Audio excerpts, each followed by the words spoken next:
Danke bafethu, welcome back to Nkuliso. Ngicela ningakhohlwa ukulike and subscribe. Coach eKaizer Chiefs bafethu uBen Khalil Youssef ukhulume indaba ethi for bona into ebalekile ukuthi bathole ama-results noma bawine ama-performance kusho ukuthi aza after.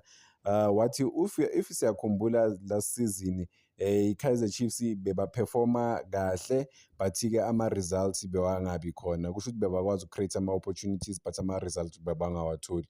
So uthi manje into abacabangayo ama-results kuphela which is important ukuthi bathole, it's very important ukuthi bathole ama-results to be fair. Ngiyamuzwa ukuthi uthini iwin bafethu, whether i-1-0 i-2-0 I think banika i-confidence as long as bawina. Siyazi ukuthi ama-performances wabo questionable, especially the last performance la bakore khona ekugcineni bafethu bashaya iDurban City. It was not a great performance overall but into important ukuthi bakwazile ukuthola i-3 points. Singabashayela izandla ukuthi bakwazile ukuthola i-3 points but into ama-fans akhala ngayo kakhulu ukuthi laphana ku-Kaizer Chiefs finder ngathi i-structure asikho. Uzoshayisana namanye ama-wins but-ke you gotta have a structure as a team, wazi ukuthi okay i-team idlala kanje, this is what makes them tick, this is what like bazi system yabo abayidlalayo, bawazi ama-player abawadlalayo ngoba unpredictable at times laphana ku-Kaizer Chiefs. Awazi ukuthi kuzoqala bani, even ku-midfielder asazi ukuthi kuzoqala bani. Mangibheka overall, eish nkosi yami, u-overall wami uzongifaka enkingeni, abantu bazozama ukungi-correct but-ke forget about the dialect and the pronunciation of things, just focus on the story. But-ke yeah, ama-results abalulekile bafethu, iwin at the end of the day but-ke isizini ilong and i-Kaizer Chiefs ilwela izinto eyi-serious but into e-serious kunazo zonke but I think izinto eziwu-2 they can really compete for the league. Masibheka, I think if I can take it back a bit, Kaizer Chiefs kudala yagcina ukuwina i-football match in terms of kubhethwe premiership but besekunesikhathi, but guess what, still basakhompitha laphana ku-league, basasekhona ku-league, banama-points enough, they're not far from number 1. So only a game or 2 can really change izinto for i-Kaizer Chiefs. Bona what they've been lacking ama-creative ideas as coach, cause at times kubonakala ngathi abanama-plan at all. Nanokuthi-ke obviously kune-public outcry, abantu bethi why udlalisa uSibanibani ngoba uSibanibani akaperformi kahle, but coach kubonakala ngathi abanani, they don't have a way forward. They stick to what they know or kulento le ababhilivela kuyo. For example, they stick to Modi. He's not giving them anything in terms of like i-final product, because ungadlala ukudlala bafethu but i-final product mayibheda ayikho into eyinika i-team, kumele i-final product yakho ibe equally good. So but if the final product is not good, that's a big issue for i-team. And amaphutha ayenzeka ukuthi uModi ugejile aphinde wageja but makuyi-universal truth ukuthi wena ugeja njalo, ekugcineni uphasa la kungamelanga uphase khona, ushutha la kungamelanga ushuthe khona, i-decision making yakho iba poor overall, or in all, let's just use in all because ngilo ngithi overall instead of you overall. But yeah, it's a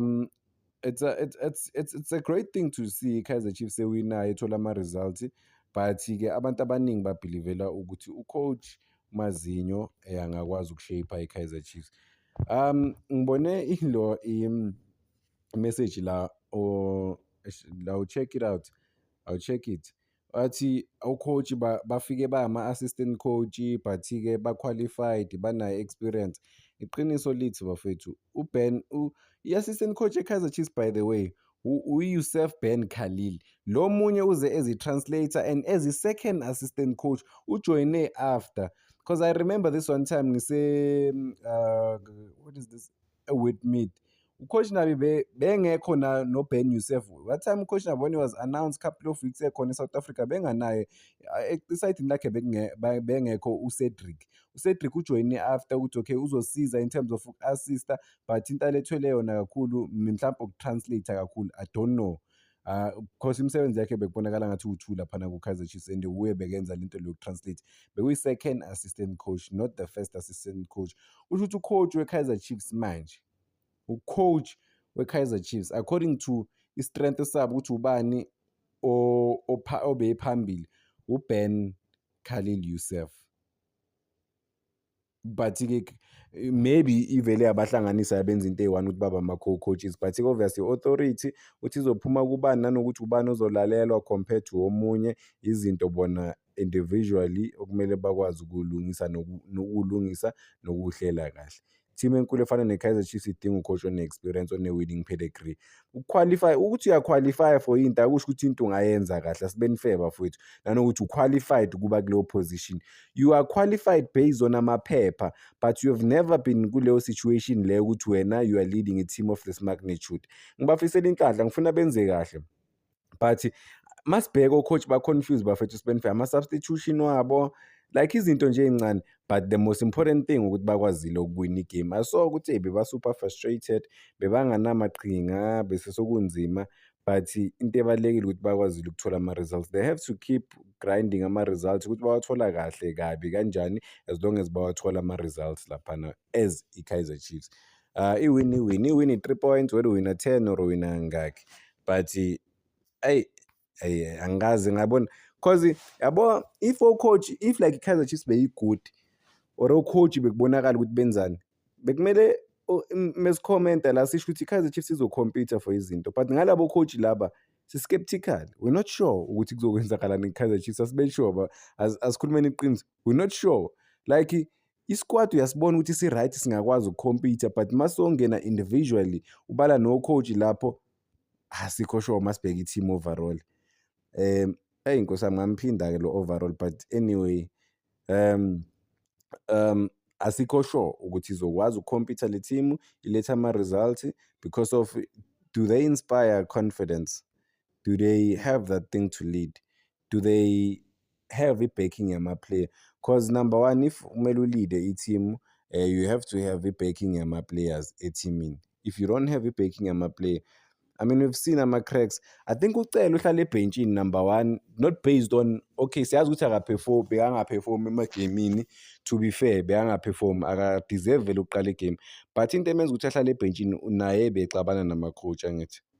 Le nto yaqala last season ukuthi ama-assistant coach ayaclasha nama-coach. Khumbule uma uyi-assistant coach awunamandla compared to let's say i-coach, so ama-player noma sewupromote-iwe but awukakabi naleyo power leyo. But yeah man, amanye ama-message athi akubhilivele kubo coach, banga-attack o-coach, banike isikhathi.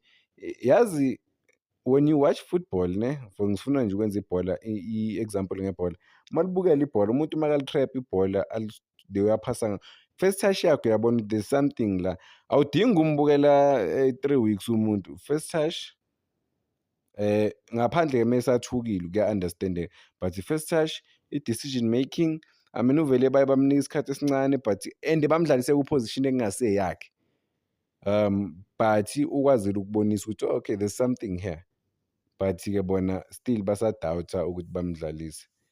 Yeah, sibambeni lana bafethu. Danko, cela ningakhohlwa uku-like and subscribe, it's making sure ukuthi le page ifika ku-15,000 subscribers this month.